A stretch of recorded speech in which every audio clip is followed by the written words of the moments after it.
Ladies and gentlemen, I am Rob, and this is my co-host, Mega Giant Pikachu. And we are here today to discuss... Well, I'm going to be doing most of the discussion. He doesn't say very much, but he's so fluffy and comfortable. Backstory, my wife loves Peeps, so I got this ostensibly for her. But he's so cuddly, I don't know if I can just let her have it. We'll see. We got a lot to hash out there. But he's also incredibly comfortable to lean against. So, we've done a lot of talking about role-playing games in the past, and lots to talk about, of course. But, you know, sometimes the danger is, especially when you get on YouTube, the danger really is that if you start talking about role-playing games, everyone assumes you're going to talk about Dungeons and Dragons. I mean, as far as time is concerned, Dungeons and Dragons reaches the most ears. It's what everybody seems to be interested at this point. But that's simply not true. There are so many games out there that are available, and some of them have large followings and have for decades. So today I thought I'd talk about a game that I have not played nearly enough of for a few reasons. Number one, I'm really not a huge fan of the rules, so that's complicated. The rules are serviceable. They just break a lot of my more sacred cows that I hold for game design. Also, it's not very well balanced, and it can be frankly overwhelming for new game masters and such. It's not very plug-and-play friendly, let's just put it that way. Most of the things for it that I've ever seen have been source books, which is just lore and information, just dumps. And so much to the point where it's actually kind of a joke in the gaming community about just how many books this game has. The game I'm talking about today is Palladium's Rifts.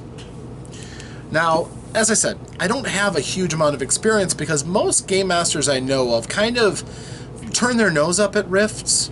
It's a gonzo post-apocalyptic world, and again, there are balance issues. There's some serious bridges to cross before you really get comfortable in Rifts. So I just thought I'd kind of talk about the game in general rather than start nailing down specifics. So, I'm going to lean back against Pikachu to give me strength. Super Mega Giant Pikachu, thank you. And Rifts. First of all, Rifts is a post-apocalyptic world. It's the idea of our Earth, but instead of just the Earth we know of, magic burst into the world and opened up gateways to other worlds. Now, this has been done before. Magic entering the world is also in Shadowrun. It just wasn't as catastrophic, although certainly the world changed drastically with the coming of magic. There was a plague that wiped out millions of people. There were huge shifts in culture, and the uprisings throughout societies across the world changed the face of the world. You now had humanity right next to meta-humanity. Elves and dwarves and orcs and trolls.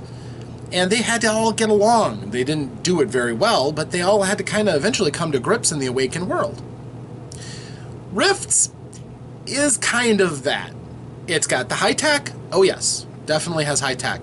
It has the magic. Oh yes, plenty of magic. It has the ability to play things that aren't strictly human in the sense that we understand humanity. Oh yeah, you can definitely do that here too. But it goes well beyond that. Also, you had a game that I've become familiar with, Torg, and the Possibility Wars. With Torg, the idea is that there are all these potential Earths, and our Earth is the richest in potential energy. So all of these warlords from other near-Earth realms crashed into our world to try to take it for themselves and become the most powerful of the Dark Lords, called the Torg. Well, and in much that same vein, this crashing in kind of ruins Earth in a lot of ways, although it has certain rules that take place in their own areas. Rifts is a lot like that. Rifts has areas that are denoted for being possessed or invaded by certain things that either magic has awakened or have come in from other dimensions altogether. You have Lovecraftian creatures from beyond our understanding that come in, devour a few million souls, and then leave. You have creatures interested in coming and building up slave populations to do, horrible things to humanity. You have things that see us as food and just come to harvest humanity, and people often will fight back against that. And just like in Torg, humanity has a chance to fight back because we have unlocked a lot of the potential of all of this magic in all these other realms, as well as our own technology that we've built up beyond that point. So, there are parallels to a lot of other games. What makes Rifts unique is that, first of all, the Palladium system is one that has been celebrated as well as kind of eye-rolled by lots of people in the gaming community, myself included. In some senses, I think that Palladium's system works really well for mech combat. I've played Robotech with it. You can have good mech combat in something like Robotech, and it works pretty well. You have the feeling that your suit of your vehicle is a suit of armor that is getting worn down from abuse and damage, capable of carrying lots of weapons, most of which are exhaustible, so you have to budget how much you have, much like a wizard guarding their fireball supply. And that to some extent carries over to Rifts. Now, there are some things that you have to kind of get around to wrap your head around Rifts. Number one is that the Earth we know of is pretty much gone. The disasters that took place from the Rifts opening up are pretty far-reaching, and most of them were done with a sense of humor. Like, for example, Wisconsin, which, the home of role-playing games, got really heavily hit by rifts, multiple rifts, to cause great upheaval and destabilization through the area. Madison, the capital of Wisconsin, is called Madtown now, mostly because there's really, for a marker for the town, there's just one sign that says Mad and the rest is sheared off. Makes sense. But other areas throughout Wisconsin are likewise targeted by the dimensional beings, or DBs as they're called. And as far as the magic goes, there's a logic behind it. For instance, the idea of ley lines. Magical lines that crisscross the world, form nexuses of great power. That's not a new thing. That's actually taken from a lot of mythology and a lot of alternate spiritual belief. And I have to give the creators of the game, I believe Kevin Zambeda, the person who's primarily behind Palladium, to be the biggest influence of this. But I could be wrong. But anyhow, his name is all over everything, so I have to give him at least the most credit. Now, with the idea that the world has gone to heck, humanity has changed. First of all, a lot of things in post-apocalyptia hold true in Rifts. Life isn't the same value as we have today because it can end very quickly. The idea of a pure strain human being the same as another pure strain human is kind of thrown out the window. You could look at somebody and they could be mutated, they could be a vampire, they can look human but be something completely different. And even humans could be mages capable of throwing balls of fire that can turn a man to ash like that without even having to have a weapon on them. And oh, the weapons. There are so many different guns and different weapons in the game, some of which can be exceedingly deadly. So that's kind of, it's more, I think, kind of a forced Wild West outlook in life. You have some areas that are civilized, but that's usually because there's a brutal regime watching over everything. Lone Star, for instance. There is throughout the United States, where most of the materials that I've read have really covered, and they made world books covering all the different sections of the world. For example, down in Mexico is the vampire kingdoms, and that's some nasty stuff. Close to where I live here in Wisconsin, you have Chi-Town, Chicago, which is to the south, and it's a big fortress city now. So it's a center of civilization, but it's also a tyrannical regime. So there's safety, but lack of freedom in the extreme.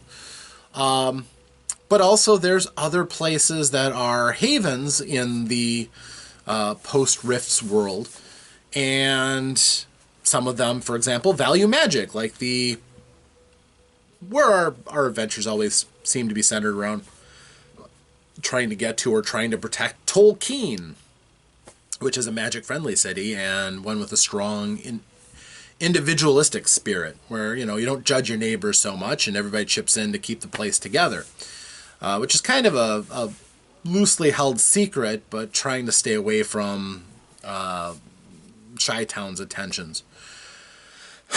There is a lot of conflict that's built into it, because at any time you can be confronted with dimensional beings of great power. You can also have to run afoul of different warlords and different structures of power, so it's a shifting environment. You need to be fairly powerful yourself or have the protection of powerful friends around you to be able to get anywhere. Also, having people who know the lay of the land and know what's going on can be essential. It doesn't matter how powerful you are. You can be the best juicer in the world. You run afoul of the wrong thing and you're going to be a paste on the ground.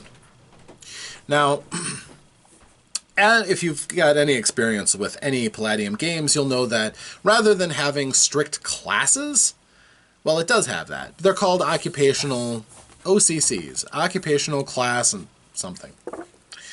And basically it's a bunch of different skills and gives you access to certain buffets of different abilities depending on what kind of character you're playing. And there is where some of the real separation between the characters can go. You have characters that are incredibly useful in one way, but absolutely useless in other ways. For example, if you want to be a fighting class, having martial skills is certainly very useful in most games. Well, there are some that are going to be really, really, really amazing in a fight. You're going to have classes like the Juicer. Juicers are the ultimate combat drug fighters. They permanently have a cocktail going through them that is not so slowly killing them. Juicers don't live more than 5 years, but the payoff for that is they are absolutely amazing. They usually go out in relatively lightweight armor because they can dodge just about anything thrown at them, and they are used to carrying some of the heaviest weapons. Their reflexes and strengths are maxed out to superhuman levels, and they are fully capable of destroying a score of lesser foes, or taking on something really tough. Juicers are amazing, but you've got the pathos. They're gonna die. There's nothing you can do about it. Once you become a juicer, the only thing you do is take away the drugs, and then you'll live a little longer, but not have any of the powers anymore. It's something that you've only got so much time, but in that time, you're going to be amazing. Slightly less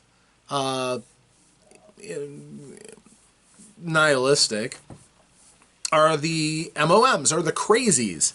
They actually have implants in their brains which take out the limits that most people have, so it gets them a lot of combat prowess and abilities. But rather than them dying quickly because of too many drugs, they go crazy. Every time they advance in skill, they pick up new problems. And some of those can be distracting, some of them can be very bad. Especially as they get towards the upper levels of their power, they go crazier and crazier and crazier, and that's built into the character.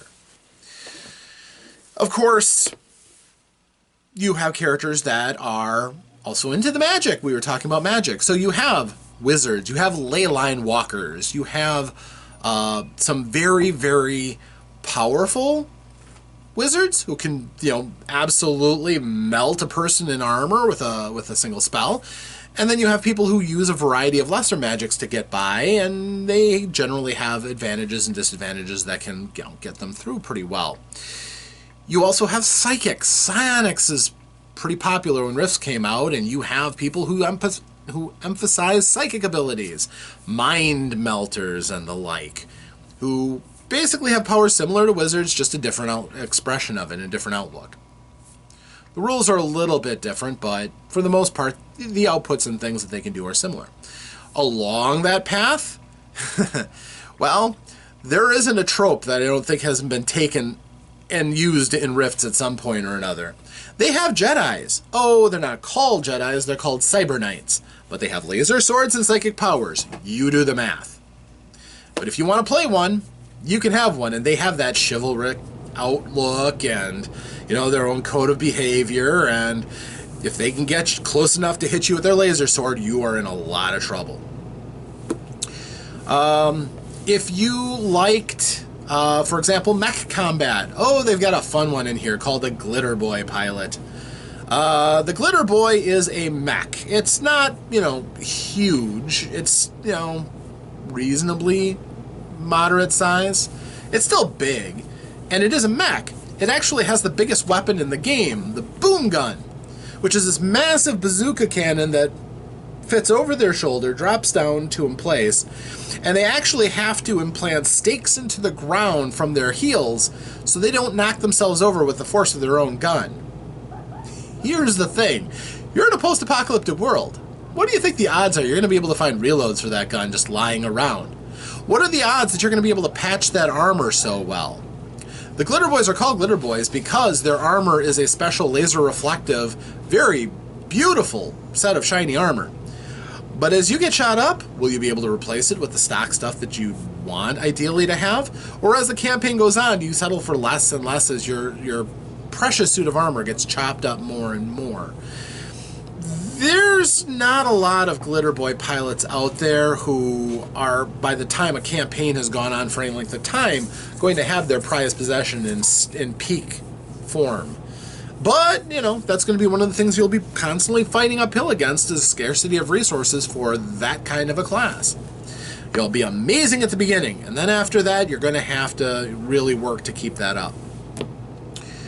Now, you also have a number of classes that don't have great martial skills and don't have great magical skills. My classic example is the Wilderness Scout OCC. And the Wilderness Scout doesn't have super duper armor, super duper guns, and no magic to speak of. They have a lot of useful skills for traveling around the terrain. They end up with a vehicle like a buggy or a jeep or something like that.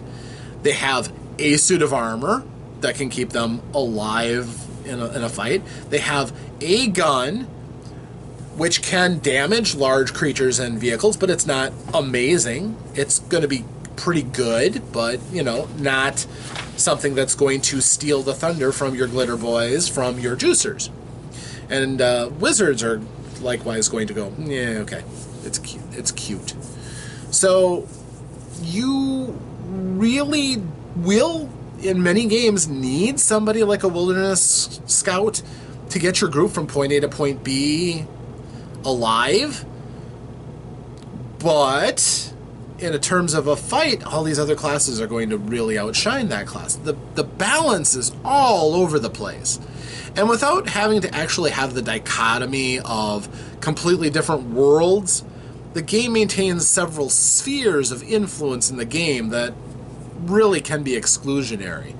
So, unlike Shadowrun, where if you're in the Matrix, your deckers are amazing and everybody else either is just watching or can't really do very much, or Astral Space, where your mages can do stuff but nobody else can participate in that at all. In this, yeah, everybody can shoot a gun, everybody can wear armor, but there's going to be some people who are going to be really, really good in combat, and everybody else is just kind of participating. So, yeah, it's a fascinating world. The rules are really... Okay, basically the core rules are Dungeons and Dragons. Practically lifted directly off. Oh, sure, you've got different names for things. For your strength, you have physical strength, PS. For your dexterity, you have physical prowess, PP. And abbreviations for everything. You've got your mental endurance, your, you know, all the different basic abilities. And with those, you don't go on just a scale of 3 to 18 like D&D.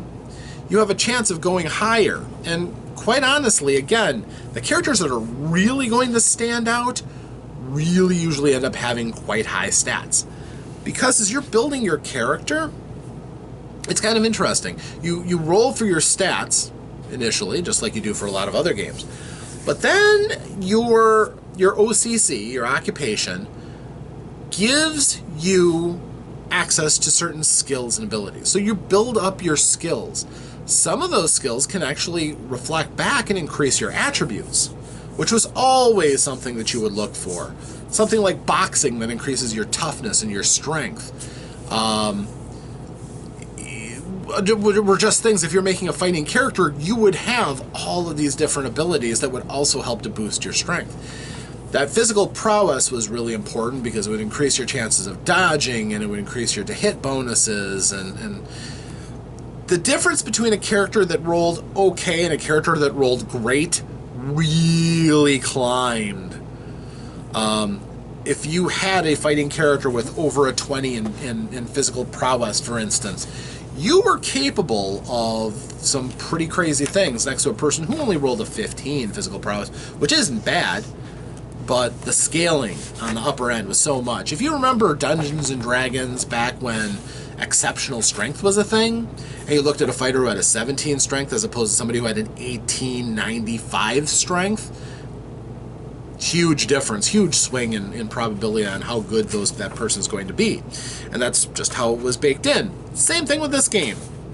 So it's one of those things where you cherish a character that really rolled well, or you're going to work hard to try to keep up with everybody else with the different stuff they can do. Now, with a good group and really working to build the world so that it comes to life for your players, you can really tell an interesting story with Rifts. You can make it that struggle for survival, you can make it a scamper for resources, or you can just tell a rolling adventure. Say the group gets a patron, like a city of Tolkien, for instance. They become adventurers for somebody, and they get sent out on missions to do things. It could be just like adventuring like Dungeons and Dragons. Or you can make it a brutal hex crawl as they try to rediscover an America that's lost, or somewhere else. You want to explore Europe in a post-Rifts world. Boy, that's going to be pretty brutal too. All kinds of things that you can explore. And if you don't want to even be human, you don't have to. You could be a dragon. Yes, there is an OCC dragon hatchling. So you can start out as a dragon, a baby dragon. Honest to goodness, this is a thing. Baby dragons are tough. They can take shots that will normally would damage vehicles and stuff and would instantly kill an unarmed human. They can take that kind of stuff. They have a breath weapon that can do huge damage. Their claws can do lots of damage. Nothing on a scale like it'll be when they get bigger, but that won't happen in the scope of the game. They're very, very, very young, days old when the game starts, but they're still already a complex character, if you want them to be. One of the major things, though, that'll always separate things like Rifts and Robotech is the idea, if you've ever played them, you know what I'm talking about, structural damage capacity versus mega damage capacity. Two different things. Structural damage capacity is personal level. Your physical body can take so much punishment. You have hit points on top of that, which is kind of a weird duality. Your body might not be completely ripped up, but you might be out of hit points and unconscious. Your body can get shredded, and there's only so much they can do. So you have structural damage. Also, things that aren't armored, like, say, your car, is probably something that has structural damage capacity. When something is armored, it has mega damage capacity. And that means structural damage capacity weapons can't hurt them because they're armored against them. That's why taking a 357 and shooting a tank, it's not going to damage it. It'll scuff the paint, and that's about it. Likewise, if you take your car and I take a rocket launcher, which is capable of damaging a tank, and I hit your car is probably in trouble. A lot of trouble. And will probably go... Likewise, a person taking any amount of mega damage, dead, unless you have armor that's capable of taking mega damage. There are several types of armor in Rifts that can take mega damage, and your characters probably should get a set of that if they don't start with it. Most of them do, unless you're playing a class that doesn't need it for one reason or another, like a dragon, or maybe a wizard who can shield themselves with magic, but even then I think most of them still will have some sort of armor. It's just too dangerous of a world to not have armor. Likewise, there are still weapons around that do structural damage. There are still, rifles that do, but also there's laser weapons that do mega damage. And some of them can be very, very good. And a variety of there's a huge amount of guns in this game. Huge amount. Wide variety of vehicles, too. And many of those source books also add on to those, so if you have a real longing for that kind of stuff, Rifts has got you good. But Rifts, as far as a game goes, is really good at giving you this huge world and massive amounts of information to fill it up with. I can't think of any game really offhand that has had so many different books built on expanding the lore. Sure, you've got games that have a lot of supporting books, but a lot of those are adventures, which really don't add to the lore of the overall world. Rifts does, to the point where you can point out anywhere on the map, and there's probably an entry around that area on how it's different in the Rifts world. What kind of dimensional beings might be there? What kind of human civilization exists there now? And what his history might even be. They go to that extent in a lot of things. So if you love that stuff, there's that. But if you're going to really go down into that rabbit hole, there's a lot of books. So many. The good news is, in this day and age, getting a huge amount of resources is relatively easy. PDFs are, not too expensive.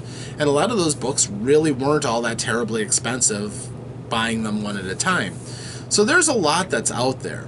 The thing that's really going to freeze a lot of people cold, though, for Rifts, and still continues to, is that at its core, it's kind of got the problems of Dungeons and Dragons that a lot of people have.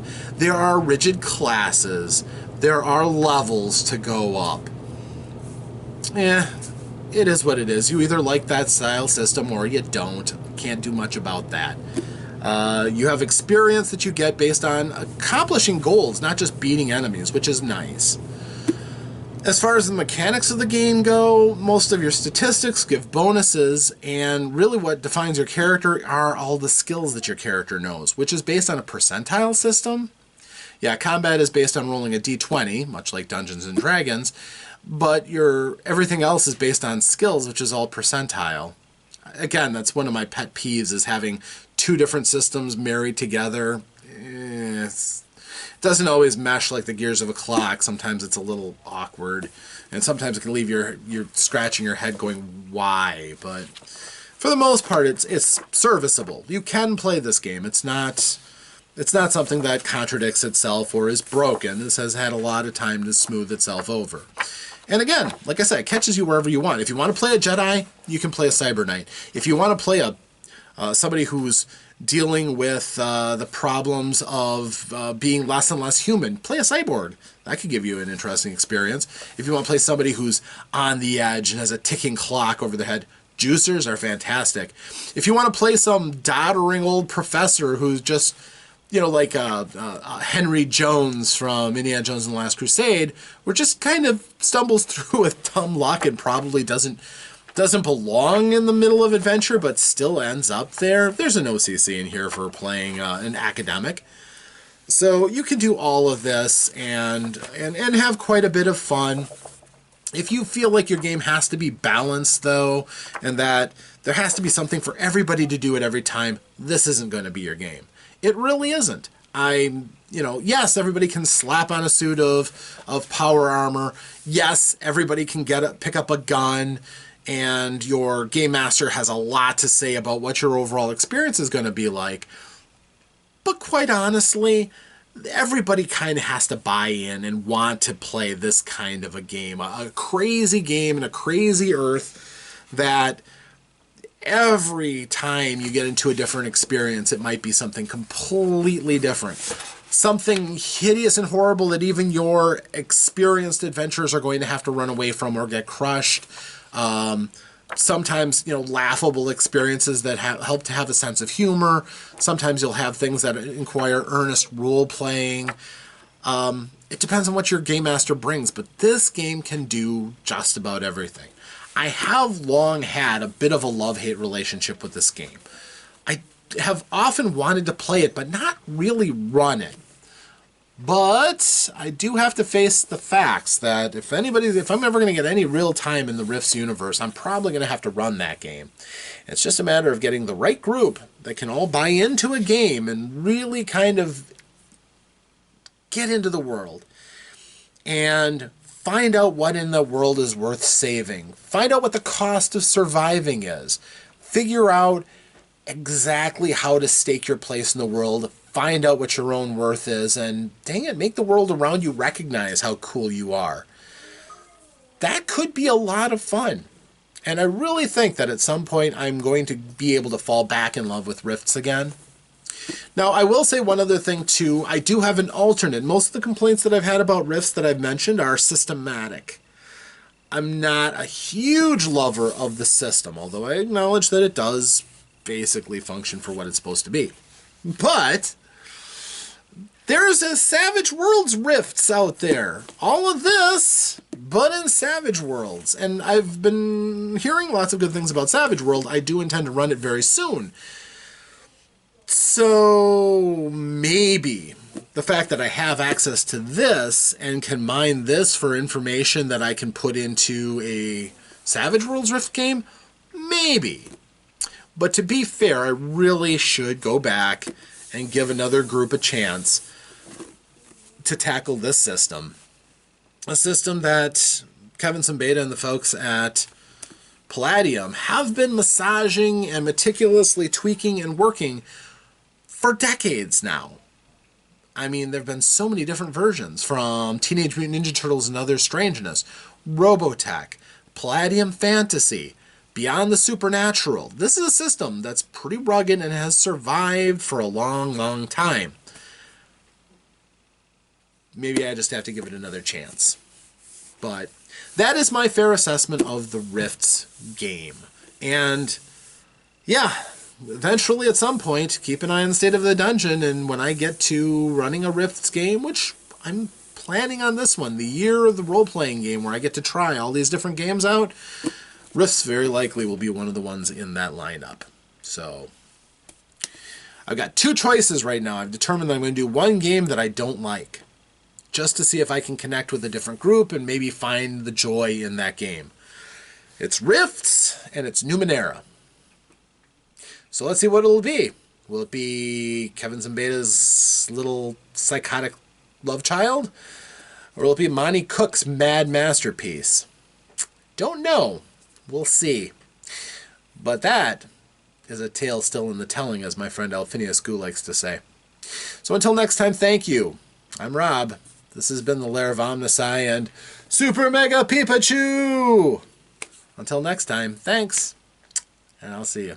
Farewell.